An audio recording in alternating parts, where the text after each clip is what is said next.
Welcome to MarineMax in Wrightsville Beach. My name is Dean Ashton, and today we're on board a Boston Whaler 170 Montauk. You'll see in the photos the boat has the platinum gray hull sides. We've also optioned it out with the black rub rail and stainless steel insert, which matches really nicely with the upgraded 115 horsepower Mercury 4-stroke. We also have the teak package on this boat, which gives you the teak inlay on the swim platform as well as on the gunnels. Here at the aft, you've got your 2 jump seats, which is part of the seating package. Underneath your helm seat is your live well.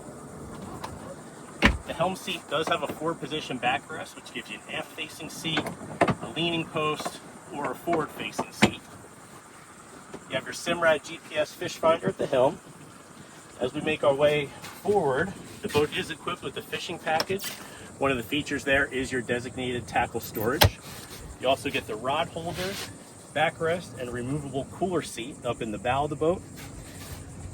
You have the bow cushion, trolling motor panel up in the bow.